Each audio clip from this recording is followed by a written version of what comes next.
Hello everyone, welcome to Edutap. My name is Megha और आज के सेशन में हम डिस्कस करने वाले हैं कि अगर आप जेआईबी एग्ज़ाम के लिए प्रिपेयर कर रहे हैं तो आप एग्ज़ाम की प्रिपरेशन, अपने जॉब और फैमिली लाइफ को कैसे मैनेज करें, बिकॉज इट्स वेरी डिफ़िकल्ट, क्योंकि टाइम कम है और पढ़ने के लिए बहुत कुछ है और जॉब और फैमिली को भी आपको टाइम तो देना ही देना है।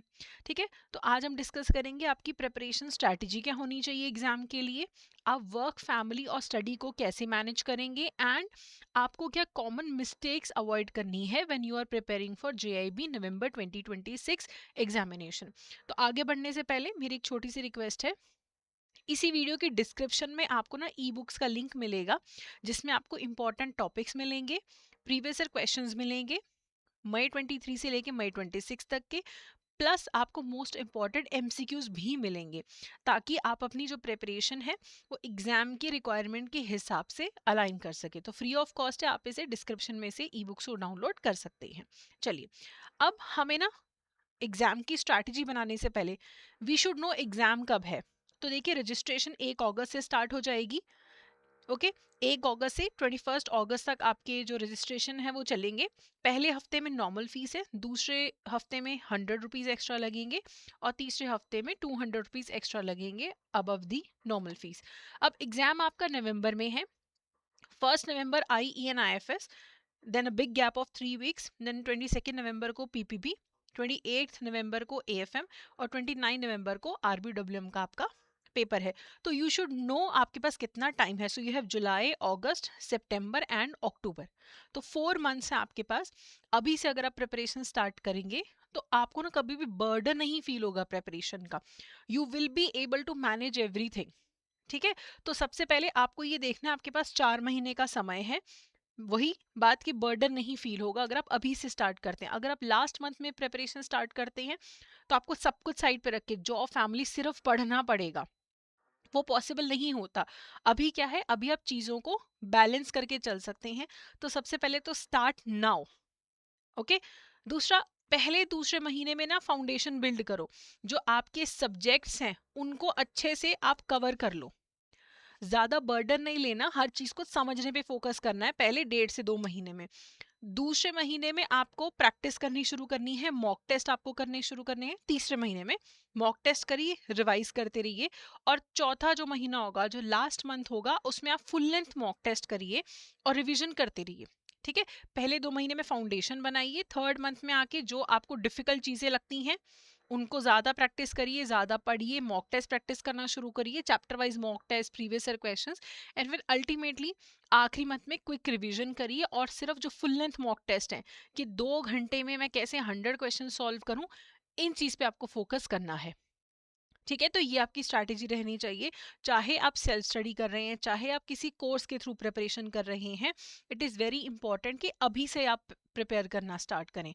ठीक है, अब जो मेन मुद्दा है कि घर, फैमिली, आपका जो स्टडी है, वर्क है, उसको कैसे बैलेंस करें। अगर हम वर्क की बात करें तो वर्क के बीच में ना आपके पास डेड टाइम होता है। जैसे लंच ब्रेक, आपने थोड़ा लंच जल्दी कर लिया, 15-20 मिनट बचे, कम्यूट कर रहे हैं, तब आपके पास आते जाते हुए आपके पास 20-25 मिनट है। तो वो डेड टाइम को यूटिलाइज करिए। कोई वीडियो देख लिया, कोई डायग्राम नोट्स देख लिए, कुछ MCQ सॉल्व कर लिए, तो वो डेड टाइम जरूर यूटिलाइज करिए। काम पे आप जाइए अपना 9 to 5, लेकिन जो बीच का समय है उसको आप यूटिलाइज कर सकते हैं। ठीक है, और फिर आपको पता है कि आप वर्क में कमिटेड रहने वाले हैं, तो बहुत बड़े बड़े गोल्स नहीं बनाने हैं कि मैं तो 5 घंटे सुबह पढ़ के जाऊंगा, आगे 5 घंटे पढ़ूंगा, पॉसिबल ही नहीं है। आपको वर्क इज वेरी इंपॉर्टेंट, है ना। तो स्पेसिफिक छोटे छोटे टारगेट्स बनाइए। जो भी आपको दिन में समय मिलता है, आप पहले तो टाइम आइडेंटिफाई करिए कि आपके पास कौन सा टाइम है जिसमें आप पढ़ सकते हैं। एक तो ये डेड टाइम हो गया, एक है कि सुबह ठीक है 1-1.5 घंटा पढ़ लिया, शाम को 1-1.5 घंटा पढ़ लिया। वहां पे स्पेसिफिक गोल सेट करो कि ये नहीं कि मैं 4 घंटे पढ़ूंगा, नहीं, दैट इज नॉट अ गोल। आज मैं प्राइवेट सेक्टर लेंडिंग कंप्लीट कर दूंगा या कर दूंगी, आज मैं एथिक्स एंड बैंकिंग कंप्लीट कर दूंगी। तो छोटे छोटे अचीवेबल टारगेट्स जब आप रखते हैं, उनको अचीव करते हैं, तो आपको बूस्ट मिलता है। ठीक है, और कंसिस्टेंट रहिए, हर रोज 1 घंटा पढ़िए। रादर देन क्या वीकेंड पे सोचो कि मैं 8-10 घंटे पढ़ लूंगा, नहीं, हर रोज 2-2 घंटे पढ़ो, अच्छा खासा टाइम आपका जाएगा। ठीक है, तो आपको ऐसा नहीं कि छुट्टियां लेके पढ़ना शुरू कर देना है। हाँ, लेकिन जो काम के आगे पीछे बीच में जो समय है, जो हम स्क्रॉलिंग में हम वेस्ट कर लेते हैं, इंस्टाग्राम, यूट्यूब, वो टाइम को यूटिलाइज करो। आते जाते हुए जो आपके पास टाइम है, आप अपने पास रेडी रखिए चीजें कि दिन में मेरे पास 15 मिनट होंगे, मैं ये कर लूंगा। मैं ये वीडियो आइडेंटिफाई करके रखो कि मैं ये वीडियो देख लूंगा। तो वर्क में से भी आप समय निकाल सकते हैं। ठीक है। फिर फैमिली को आप कम्युनिकेट करिए कि मेरा पेपर है, इससे मुझे ये फायदा होगा, तो मुझे आपके पेशेंस और सपोर्ट की ज़रूरत है। हो सकता है कि मैं हर रोज़ अवेलेबल ना रहूं, मेरा पढ़ाई पे ध्यान रहेगा। ठीक है। थोड़ा फिजिकल बाउंड्रीज सेट करिए, घर पे बता दीजिए कि ये अभी मेरा पढ़ने का टाइम है, तो प्लीज़ आप जब तक कुछ इंपॉर्टेंट ना हो आप मुझे डिस्टर्ब मत करिए। और ऐसा भी नहीं है कि आप घर वालों को कभी भी बोल दो कि मैं पढ़ने लगा हूं। नहीं, आप अपना एक टाइम शेड्यूल सेट करो, उनके साथ बता दो कि इस हफ्ता या भी आगे इतने वाले टाइम में मैं ये समय पढ़ने वाला हूँ या पढ़ने वाली हूँ। अब इसका मतलब ये नहीं कि आप फैमिली को बिल्कुल ही साइडलाइन कर दो। हफ्ते में कोई एक 2 घंटे आप ऐसे रखिए जो आप फैमिली के लिए रिजर्व करिए। तब कोई बुक्स, कोई फोन्स, कुछ नहीं। क्योंकि आप बर्न आउट हो जाएंगे बिना फैमिली के। अगर आप सिर्फ पढ़ते रहेंगे, काम करते रहेंगे, फैमिली को बिल्कुल साइडलाइन कर देंगे, तो आप बिल्कुल बर्न आउट हो जाएंगे। फैमिली जो पॉजिटिविटी लेके आती है, that is also very important. ठीक है। तो आपको तीनों चीजों को मैनेज करने के लिए सबसे इंपॉर्टेंट चीज है डिसिप्लिन एंड कंसिस्टेंसी। अगर आपका ऑफिस, आपको 8:30 बजे निकलना है और आप शाम को 6:30 बजे घर आ पाते हैं, तो आप एक रूटीन बना लीजिए कि मैं 5 से 6 सुबह पढ़ूंगा या 5 से 6:30 पढ़ूंगा या पढ़ूंगी, और शाम को आके रेस्ट करके मैं आई विल गिव 45 मिनट्स। रोज का ये शेड्यूल बना लो। वीकेंड्स आइडेंटिफाई करो कि वहां पे कौन सी पढ़ाई आपको कब करनी है। दिन में जॉब के दौरान आपको कौन सा फ्री टाइम मिलता है जब आप कोई 15-20 मिनट का वीडियो देख सकते हो, या कोई 5-10 MCQ सॉल्व कर सकते हो, या कोई PDF आपके फोन में हो उससे पढ़ाई कर सकते हो। ठीक है। और फैमिली के साथ जितना अच्छे से कम्युनिकेट करेंगे, they will help you for sure. Okay. अब आपको कुछ चीज़ों को अवॉइड करना है, जैसे कि जब आप पढ़ाई करें तो सिलेबस को अंडर एस्टिमेट ना करें। अगर आप ये सोचेंगे कि कुछ नहीं है, 4 सब्जेक्ट है, 10-10 दिन लगा के पढ़ लूंगा, तो आप अंडर एस्टिमेट करें सिलेबस को, और आप फिर एंड मोमेंट पे जाके पैनिक करोगे, फिर कुछ बैलेंस नहीं होगा। ठीक है। अपनी डेली रूटीन का ना ओवर प्लान नहीं करना, गो विद द फ्लो। ठीक है। हो सकता है आज मेरा मूड बहुत अच्छा है, मेरी 5 बजे नींद खुल गई, मैंने 2 घंटे पढ़ लिया। ठीक है। और किसी दिन बहुत लो फील हो रहा है, तबीयत खराब है, मत पढ़ो। या फिर किसी दिन लो फील हो रहा है, ट्राई करो कि चलो आज सिर्फ 1 घंटा पढ़ लिया।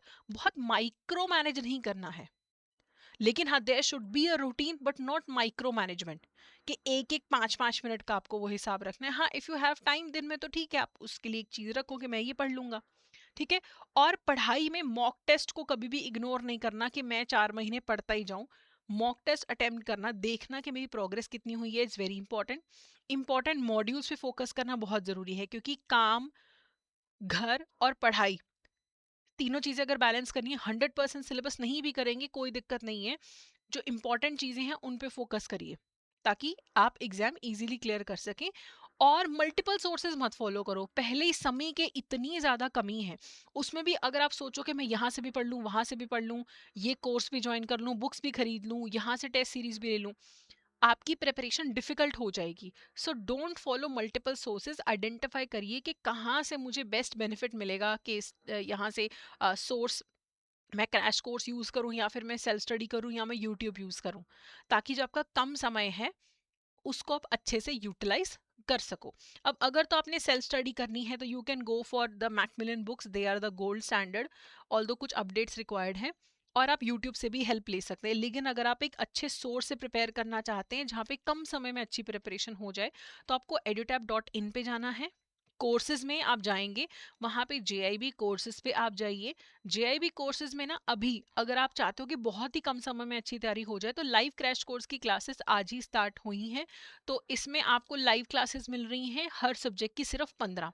तो आप 14 अगस्त तक क्लासेस के से फ्री हो जाएंगे। फिर आपको नोट्स मिल रहे हैं, प्रीवियस ईयर क्वेश्चंस मिल रहे हैं, चैप्टर वाइज टेस्ट मिल रहे हैं, और फुल लेंथ मॉक टेस्ट भी मिल रहे हैं। तो इससे आपका कंप्लीट प्रेपरेशन हो जाएगा। लाइव क्लास मिस हो जाए तो आप रिकॉर्डेड वर्जन भी देख सकते हो। सिर्फ प्रैक्टिस करना है तो टेस्ट सीरीज भी अवेलेबल है। और अगर आप डिटेल्ड प्रेपरेशन करना चाहते हो, so we have the complete master course. इसमें रिकॉर्डेड क्लासेस भी हैं, 15 से 20 मिनट की हर रिकॉर्डिंग रहती है, तो आप अपना डेड टाइम अच्छे से यूटिलाइज कर सकते हैं। बाकी इसमें आपको live class, notes, previous year questions, test series, सबका एक्सेस मिलता है। और ये इंडिविजुअल सब्जेक्ट्स के लिए भी अवेलेबल है। अब अगर आपको लगता है कि मैं मास्टर कोर्स में इन्वेस्ट करने से पहले डेमो लेना चाहता हूँ, तो 2 डेज का डेमो भी अवेलेबल है, जहाँ पे आप सिर्फ ₹1 में हमारे कोर्स का एक्सेस ले सकते हैं 2 दिन के लिए। और अगर आपको कंटेंट अच्छा लगे तो आप मास्टर कोर्स में एनरोल कर सकते हैं। बट अगर क्विक सोल्यूशन चाहिए तो live crash course batch 2 would be a great option. कम समय में अच्छी तैयारी आपकी हो सकती है और घर, जॉब, प्रिपरेशन सब कुछ आप अच्छे से मैनेज कर सकते हैं। ठीक है, तो बट जैसे भी आपको प्रिपरेशन करना है, आपको अभी प्रिपरेशन स्टार्ट करना है। कोई डाउट है तो कमेंट सेक्शन में कमेंट करके पूछ सकते हैं, या फिर आप हमें मेल कर सकते हो hello@edutap.co.in पे, या फिर आप हमें 8146207241 पे कॉल भी कर सकते हैं। आई होप ये इन्फॉर्मेशन आपके लिए यूजफुल रहेगा। Good luck.